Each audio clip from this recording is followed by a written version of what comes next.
This is the story of a spaceship. Not just any spaceship. Your spaceship.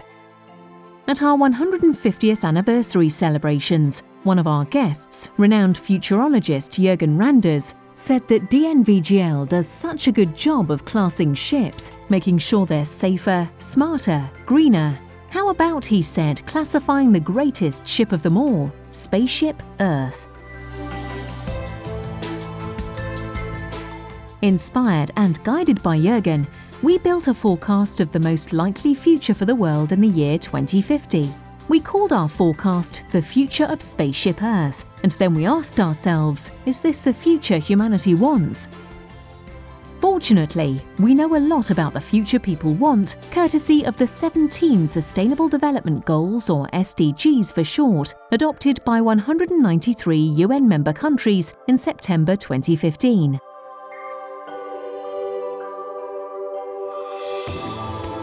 We decided to road test our forecast by using it to assess the likelihood of humanity achieving the SDGs by 2030.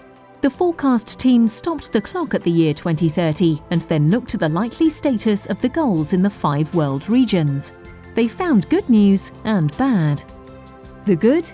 The world is making progress in what we call non-footprint linked indicators like education, health and gender equality. We are also making steady progress in continuing to lift hundreds of millions out of poverty and improving access to water, sanitation and electricity. We will continue to make great improvements in energy efficiency. Essentially, from 2030 onwards, the world's energy use will level off. Where that energy comes from will also start to change. Even before 2030, new investments in fossil energy will be on a rapidly downwards trend. The bad news is that, even with these steps, there is too much inertia in the way we generate and consume energy. The world will exhaust its carbon budget in the year 2037. In other words, at that point, there can be no further greenhouse gas emissions from human activity if we are to keep global temperatures lower than 2 degrees Celsius above pre-industrial levels. There's bad news too when it comes to the non-energy related footprint of human activity. All our getting and spending will continue to cause irreversible harm to the environment, our wild spaces, oceans, and to biodiversity. In a nutshell, we see good progress in the coming decades on many fronts, but it will not be fast enough or fair enough, and it will come at an unacceptable cost to the environment. Many people may be better off materially, but the point is, we live on a planet, our beautiful blue spaceship hurtling through space and time. The possibilities and boundaries for all life on Earth are set by the global goals on life on land and life below water. We cannot tackle poverty sustainably without taking climate action. Which brings us to our overall outlook for the SDGs. Our model indicates that none of the goals will be met in all the regions of the world, and none of the world's regions will meet all of the goals, unless humanity takes extraordinary steps. Our forecast, by definition, does not account for the extraordinary.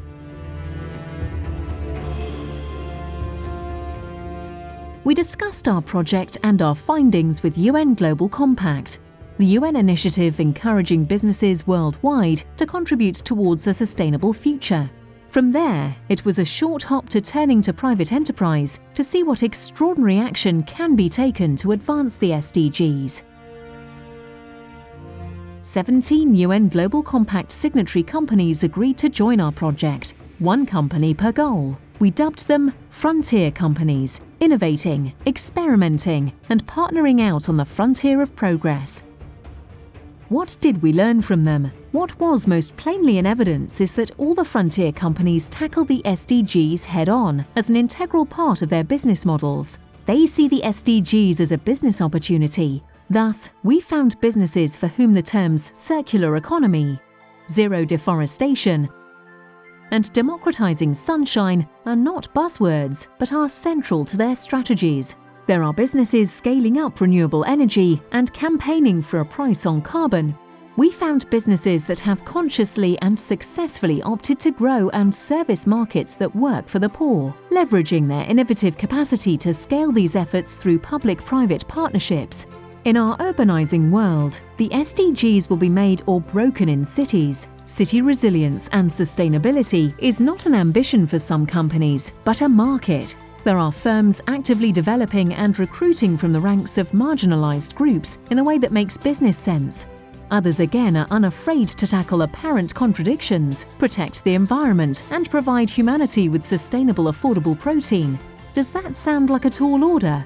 How about responsible investing that combines shareholder activism with investing for social, environmental, and financial returns? Or embarking on a journey to ensure that all products on your shelves have sustainability stories to tell? Or building a competitive market position in safer working environments and pioneering greener, smarter transportation? Or bringing water to rural communities with solutions that are technically robust and self-sustaining? There might be enlightened self-interest in using one's own industry-leading innovation capacity to boost education, change the nature of healthcare, or raise the productivity of micro-businesses. But when done on a wide enough scale, these engagements start to become brand-defining. It can be lonely out on the frontier, and there are two traits that we have found our pioneering companies share strongly. The first is a yearning for camaraderie, a quest to team up with like-minded players in their industries to bring scale to their SDG-related activities. The second is an enthusiasm and talent for storytelling.